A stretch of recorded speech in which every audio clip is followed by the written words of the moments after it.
Good morning, good morning, good morning. We are live. Happy Friday, everyone. Hey, Belinda, how you doing? I am very, very well, thanks. How are you? I'm good, thank you. For those of you that don't know, Belinda is in a studio because Belinda is also a radio presenter. Does the breakfast show on Premier Gospel? That's right, isn't it? Mm. So you're getting the pleasure of Belinda's radio voice this morning.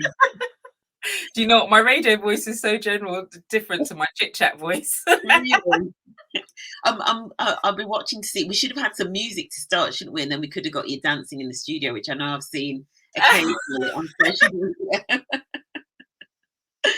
I'm in the mood for dancing now with this beautiful weather we're having today. So, let's go. For sure. Well, thank you all for joining. Hope you've had a good week. It's been a busy one. I don't know how your week's been, Belinda, but it's yeah, it's Mad March. No, really busy, really crazy busy. Definitely. So today we'll do introductions in a sec, but today we're talking about going fully remote working, and this is off the back of. So Belinda tuned in when I did the live on the 4-day work week, the results of the UK pilot, what it took for these companies that went remote, how they did it, getting into all of the details and stuff like that. And Belinda was like on the edge of her seat, was like, "This is amazing. Send me the notes," which I still haven't done. It's on my to-do list because they were a little bit messy still. But what we wanted to do is kind of just look at, I guess, changes in working practice from a different angle, and something that Belinda's done is going fully remote working. So Belinda, so you've been looking after HR and sort of like people and all of that sort of stuff for a long time at it's Business Mobiles, isn't it? BusinessMobiles.com. That's right. Yeah. So I've been doing the HR with the title of HR for about the last 5 years. Yeah. I've been at the company, January just gone would be 20 years. So I've literally grown up here. Wow. Yeah, I've done a lot of different roles in yeah, terms of supervising, managing, and HR where I am now. yeah, So it's been awesome, an awesome experience being able to see how the company has developed and yeah, changed yeah, to where we are now, which I think has been a huge change over the last 3 years, yeah, going primarily remote for most of us. yeah. And in terms of where you're based down in London. So the company, well, obviously it's gone fully remote, but originally it was based in London, so based out of London primarily. Um, so yeah, really interesting. So let's get into it. We're going to go for about 30 minutes. If anybody's got any questions about the how, please do put them in the chat. We will sort of see the comments, or just say hi and good morning, depending on wherever you're joining from. So let's get into it. And what we'll do is, as we walk through your journey to going to fully remote, I might just bring in a couple of the things from 4-day work week, just to sort of like compare and contrast Mm. the journey to that, because I know certainly with the 4-day work week, I know some people almost like have the view that you can just sort of pick up and do it overnight and it works. And I'm wondering whether there are some similarities with some of the prep and things like that that are needed for going fully remote. So first of all, let's define. So when we say that your business, businessmobiles.com, has gone fully remote in terms of working styles, what exactly do you mean by that? Is it everybody that's gone remote? How often do people come back in temporarily just to meet? Do some people still work out of the office? What does it look like for you guys? So I would say about 75 to 80% Hmm. are 100% remote. Yeah. And then we have a small team which is hybrid, and they kind of alternate their days within that team, so not everyone Mhm. has to be in all the time. Yeah. Um, because of the nature of our company, and we handle, the complete sale, customer services, and the dispatch, then we do need someone in the office to Okay. handle kind of receiving stock and dispatching it. Yeah. Outside of that, fully remote. Right. Okay. Fully remote. And then, so I think and part of the reason for this topic, I know that a lot of companies are trying to get people back into the office, and people are like, we don't want to go back into the office, right? And also as well, you've got things like a lot of people have started recruiting based on more of a remote slash hybrid model, but again, now are wanting people to come back to the office. So one of the things that's sometimes said is about people connecting and socializing. So although you've gone fully remote, do you still mandate that does everybody come together once a month or once a quarter, or not at all? Is So it just fully remote? Yeah, so during lockdown, obviously, we couldn't come together at all. Yeah. But culturally, our company is quite a social company, and Okay. I just love being together. So I Yeah. think coming out of lockdown, one of our big focuses is making sure that we have time where we can come together, whether it be to work together or just Mm. to socialize. Okay. So that's a big kind of thing that we're running throughout this year now that everything seems to be Yeah. safe, we hope. Yeah. Um, just making sure that we have company lunches from time to time, Okay. and then really focusing on having some larger events where we can all come together. So we have taken the opportunity now that we're fully remote to hire Mm. from outside of London. So we Okay. have staff up in Scotland, up in Darlington, Mm. um, Reddish, just kind of like the Birmingham area as well. Yeah. So naturally they can't come in for a lunch. So Yeah. we want to make sure that we have larger events as well, where they Okay. can maybe come down on a Friday, stay over till Saturday, and get to meet the people that they talk to and work with every day. Yeah. Yeah. That's really cool. That's really cool. And I guess one of the questions I'd have as well, which again, I know this is kind of raised as one of the challenges, especially with, you talk about recruiting people in that then don't really get to meet the team. How do you find it in terms of like building like that sense of culture and building those relationships with people when people are fully remote? Has that been a It's been, challenge? it has been, I think it's taken us time to adjust to how do we change what our culture used to be to and Mm. adapt it to being online all the time. So Yeah. one of the things that we used to do when we were all in the office was Mm. we have something called Chocolate Friday, where Yeah. we'd all come together on a Friday afternoon, eat chocolate, and kind of pick an employee of the week, and we'd read out the nominations. It's a real Mm. time of celebrating staff and staff Yeah. recognition. Moving that to the online space was very different in terms of how do we create this buzz still when we're all Yeah. just looking at our screens. Yeah. So with the help of Teams, which we use like every day now, that Yeah. was good in terms of bringing everyone together, Yeah. still being able to read the nominations. And for those who haven't, for those up north, sorry, who don't really get to be a part of the day-to-day thing, Yeah. they are still a part of the nomination, so they still get celebrated. Yeah. Their work is being rewarded, even so. It's not. I find actually, it's not just about who you like, but it's actually Yeah. about the work being recognized, because that's what it's Yeah. about now. Yeah. So that's one of the ways that we've tried to make sure that everyone still gets to be together, Yeah.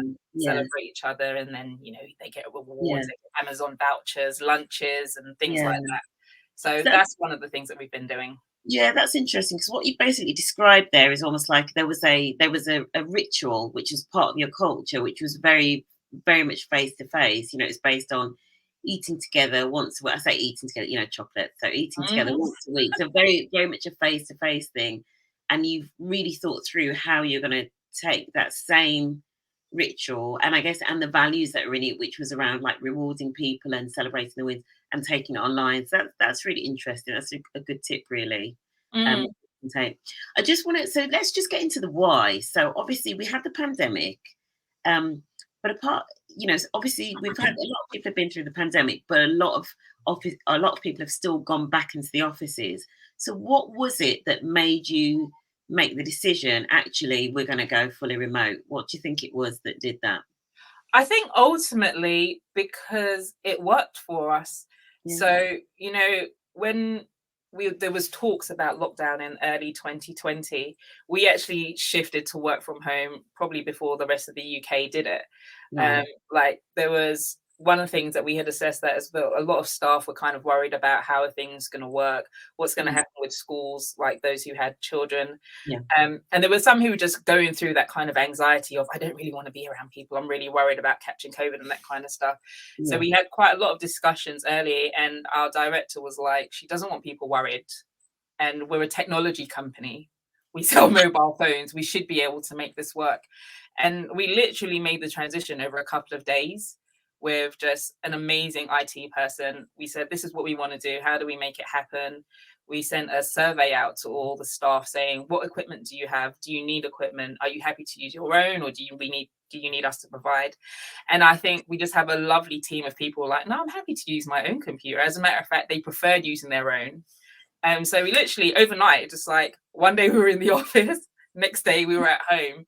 And of course, there was some teething issues with Yeah.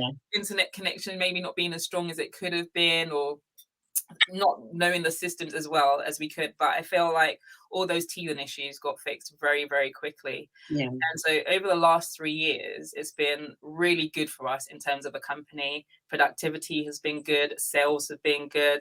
Yeah. And we've just been able to function really well. Yeah. And then the flip side of that, also speaking to staff about how they feel about it, they feel like they've had a better work-life balance. They feel Mhm. less anxious. They don't have to take a commute into the office, sitting in that London traffic. All those kind of things Yeah. have really added up. And well-being for us is really important as an Mm. organization. So yeah, it's worked, and I Yeah. guess for as long as it works, we will continue. Yeah. Yeah. It's interesting, isn't it? And as you were talking there, there's so many organizations that made remote working work, right? In the pandemic, remote working worked for them. And you kind of just, I'm trying to understand, or maybe the question should really be, why did so many people feel they need to go back into the offices? Because actually, if people were getting remote working to work during the pandemic, and that's the if. So if they were getting it to work, if it was working for teams, if it was working for staff and they were still getting productivity, why would you go back to the old model? Maybe is the question. And so obviously what you guys said to yourselves is, you said, look, this is working. And actually, staff well-being is better, all of those sorts of things. So why go back to the old?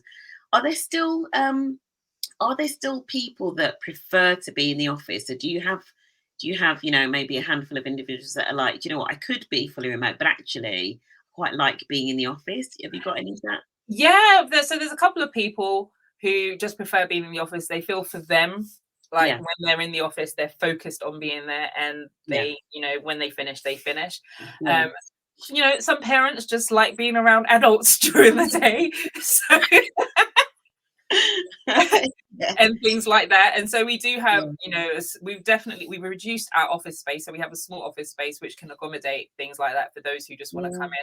in. In the summertime, there'll be people who just want to come in and work with their besties and their colleagues and things like Yeah. that. And so there's an accommodation for all of that Yeah.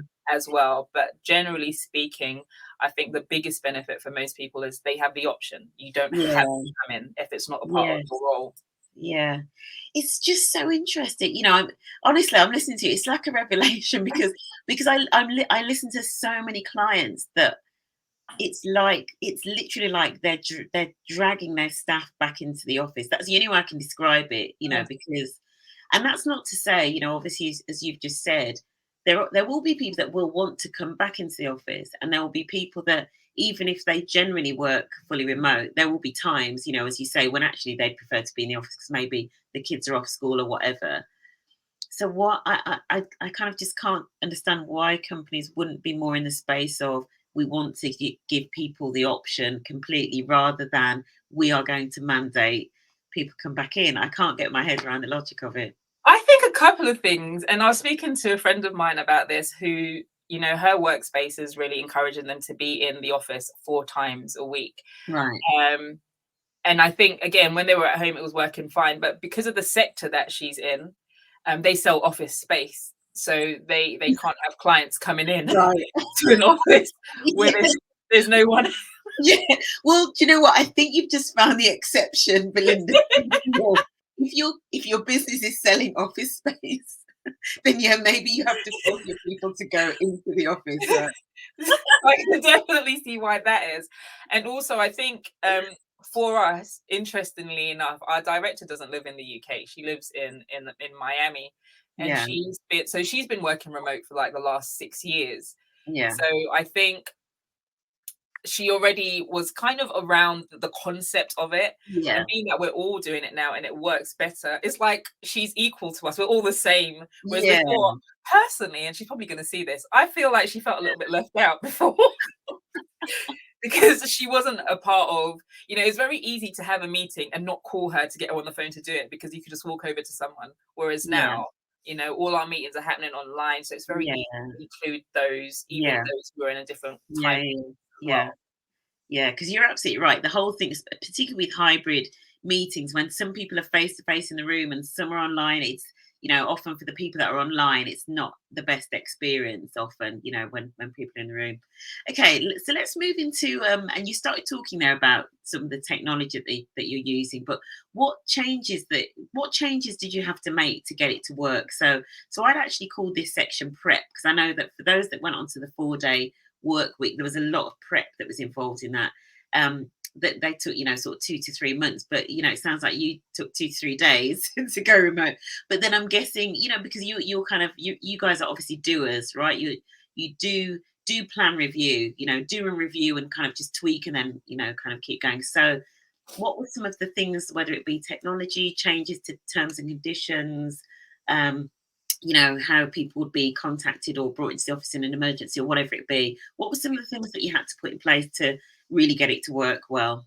I think one of the biggest things, like I mentioned earlier, was just seeing what staff had and what we had to get for them, Right. in terms of, equipment, and Yeah. just kind of what setup they had at home as well, because, you got to appreciate not everyone has the best working space at home. That being said, most people were happy just to work, even if they were sitting on their bed, just because they wanted to be at home because of how things were at the time. Yeah. And then in terms of IT, again, just getting us set up on Teams, making sure everyone knew how to navigate through it. As part of it's a requirement for us to be able to record all our calls. So getting all that set up and making sure that we were able to make calls via Teams. And then also, because we were downsizing our workspace, it meant that we wouldn't have access to HR files. A lot of the accounting documents, they were going into storage. So we had to go through the process of scanning them all so they were stored online so we could access them if we needed to, and things like that. So that prep took a while. I'll be honest, that probably took a good few weeks. But we were also, I guess, just prior to that, in the process of trying to go digital anyway. So it worked quite well. But yeah, I think those are kind of the biggest things, and just checking with everyone that they were happy to work from home, because it was going to be a bit of an additional cost for heating, lighting, all those kind of things. I think the other thing that really worked go ahead, sorry. No, I was going to say that's a really interesting one with the whole digital thing, because actually when I think about some firms that are more traditional and have lots of paper, like for example, solicitors. Well, let's just stop at just solicitors, because I think a lot of the other ones, like say accountancy firms and maybe architects, and a lot of them have already done the digital sort of transformation stuff. But I know a lot of solicitors, as just one area, or haven't yet made that transition. So you're right in terms of if you've got teams that are still rely on things like paper files, which I know in 2023 is like, who would believe it? But I know that the reason I pick on solicitors is because I know that it's, as a sector, it's just really challenging, that whole digital thing. So yeah, thinking about that's really, you almost need a whole program to sort of do that well first, don't you? So that people have got all of them, which, to be honest, I mean, they must have done this because of COVID anyway, but I guess some people didn't do it, right? I'm guessing some of them didn't, because I think maybe for some companies, if we be honest, when COVID first hit, I think there was a lot of people, myself included, if the 3 months we'll be back to normal. And that wasn't the case. So I think in the way that we kind of shut down everything, we put things into storage that we wouldn't need. I feel like some offices probably stayed open, so they would have still been able to access their files. But for us, we didn't know how long it was going to be. And so I think we focused on, we're working from home until future notice, and we didn't want much disruption and going back and forth as well. Our mindset was, we're going to be working from home, and that's it. So we accommodated for that. Okay, cool. Okay, what other prep steps? What other things did you have to sort of like put in place to make sure you're ready? So digital IT, I'm feeling a bit under pressure now. I'm like, hey, I ain't no expert here. So you use Teams a lot, you were saying. Yeah. Making sure that people have got their kit. What about if anybody needed to come in, like in case of an emergency or anything like that? Was there you have a process for that, for stuff like that? Yes. So we had a small team of key holders who'd be able to come into the office. So initially it was just kind of management who would deal with dispatching of stock and things like that, just because we all had keys. And we just ran that on rotation. And that kind of system has continued through over the last 3 years. So Yeah. now that the team who deal with dispatch, they go in on alternate days, or they just work out a process that works with them. Yeah. But it's Yeah. also meant for them that they don't necessarily have to be in the office for the full day. They can go in a shorter day, do the dispatch, and do the rest of their work at home, Yeah. which again has been working really well for especially parents. Yeah. Yeah. Do school runs and things like that. Yeah. So what so just going into some of the things that that it's led to, you sort of mentioned sort of like staff well-being and stuff like that. You also mentioned, so I'm now talking about, the results, the benefits, what you've seen, any of the drawbacks or, challenges that you had to overcome. But one of the things you mentioned is you've downsized your office. So that must have saved you a A bit, lot. because you're in London, right? So Yeah, massive it's benefit. it's definitely saved a lot. We've downsized a lot, and we've moved just onto the outskirts of London Yeah. now, which is quite a big saving again as well. So that's been a huge benefit for us, especially because we didn't really know how things were going to go. Like, as much you're trying to keep the company going, you don't know, will we make it through? Because we've seen a lot of companies in our industry who've really suffered during the COVID process, and they haven't made it through. So Yeah. cutting back was a big thing for us. Yeah. We utilized furlough where we could and things like that, Yeah. just to make sure that we had a sustainable plan going Yeah. forward. Yeah. And then one of the things that a lot of people I think are worried about with, and why that's dragging people back into the office, and you've seen it with some of the headlines, but productivity. So talk a little. I know this is something we've talked about offline before, but just talk a little bit about how you measure productivity. So obviously, so predominantly you're a sales organization. So does Yeah. that mean, do you think it makes it easier then to be able to manage things like, outputs and activity levels and all of that, because you're probably fairly heavily KPI driven? Do you think it Yeah. makes it easier? Yeah. I definitely think because of the nature of the business, being a sales company, you can see Yeah. when you're doing well and when you're not. And you can see when the sales team are, producing and when they're not. It's very easy. You just look at the figures. So I Yeah. think that's definitely helped us. And another thing that we use as kind of a benchmark is just how quickly we're able to supply the clients their orders. Okay. Which has been good. And just, customer services, being able to monitor calls and things like that, which we can all do through Teams. So again, just having the right IT structure and setup, I think, has Yeah. helped a lot. We are there's still, things that we want to bring into place, Yeah. because while we think things are great, they can Yeah. always be better and can be improved. And those are things that Yeah. we're working out on throughout this year. But Yeah. definitely, I think, you can tell when you're doing well based on just how the sales are going. Yeah, exactly. Yeah. Yeah. And I like your you mentioned as well there that KPI in terms of I can't remember how you described it, almost like the time to fulfill, maybe the time to fulfill an order or to complete an order or whatever.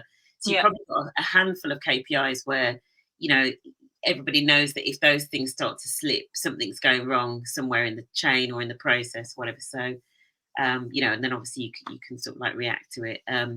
Okay. What tips would you give to anybody that maybe is thinking about taking their team fully remote? Um, I would definitely say that you've got to go into it with an open mindset. Yeah. And I think you, I don't know how to get someone else to think this way, but I feel Yeah. like you've got to think it's going to work and then make it work. Yeah. And I don't know if that's just because of all that we've gone through in an organization. Like, I think we've had a lot of hard times over the last 20 years that I've been there. And so Yeah. resilience is a big part of our culture. Yeah. And we do, it's almost like ingrained in us now. Like, we make it work no matter what, we do whatever it takes. So Yeah. because that's a huge part of our culture, I think any project we take on, we're going to make it work. And that's why Yeah. it has worked. I Yeah. think if for organizations who go into it with doubts and already judging what their teams are going to do, then there's always going to be that challenge, because you don't necessarily think that everyone has the company's best interest at heart. Whereas for us, I don't necessarily have that concern. Obviously, there's one or two, Mhm. but generally speaking, I think, everyone in the organization has the company's best interest at heart. And I was just looking at our stats the other day. Our average length of service is around 9 years, which is quite high for us. So for Yeah. most people, it's not just the company, it's our company. Yeah. And so you treat it as such. Mhm. So I definitely say to do that. I think company culture is going to be a big thing. Yeah. And how you treat your staff, I feel like they will give back if they feel appreciated, taken care of. If they feel like you are for them, they will be for you. Yeah. Yeah, it's so interesting, and and as you were sort of describing, especially around the culture, it reminded me of a lot of the messages that came out of the 4-day work week pilot, because there was something about that right sort of culture where there is the trust, and there is that resilience to be like, we're going to make this work, especially if it's something that the majority of people want. If the majority of people want to not have the commute, and have that better work life balance, they will make it work actually, and they will generally, kind of pull their finger out and give as much as they can and should to the company, because they want to make it work. You'll Absolutely. work We've together. had quite a few people during lockdown who bought properties outside of London. So coming back into London for them is not actually feasible. So Mm, their figures are always amazing because like they know that they don't want to have to come in. And we've yeah. got someone in our marketing team who she I think it was last year, she went to 10 different countries over the last over 12 months while she was still working full time. So for her, being in an organization where it can be fully remote, she gets to experience having great time without using up all her annual leave. And her work, she never skipped a beat, even when if she had to be working through the night to be in the same kind of time zone as us. But she never skipped a beat because again, she made it Yeah. work. And I think just having that flexibility in life, Yeah. people appreciate that. I mean, that is such a draw, isn't it? Imagine that imagine, for example, new graduates coming out, at the top of their game, that need to earn a bit of money but still want to travel. We're going to work for a fully remote organization is it's huge. And the whole digital nomad thing, yeah, it's Yeah. especially as you say, in a tech business. And I do hope that tech companies sort of like lead the way on this and show how it can be done, and sort of be done really well. I say Mm. tech companies, let's see, excluding Twitter, which obviously is not tech, it's social media, but no, that's been absolutely amazing, Belinda. Thank you so much for joining us. And just in terms of where people can find you or find out a bit more about Business Mobiles and what it is that you can do for companies. You might get some companies contacting you to help them figure out how to go fully remote. We're always up to have a conversation. So our website is as I say premier. Our website is businessmobiles.com. Yeah. Do get in touch online. We're always happy to talk to people. We love actually, not just selling mobile phones, but also showing companies how they can get the best out of technology and their phones Mm, as well. So feel yeah. free to get in touch. Definitely. Yeah, no, it's been absolutely brilliant. Absolutely brilliant.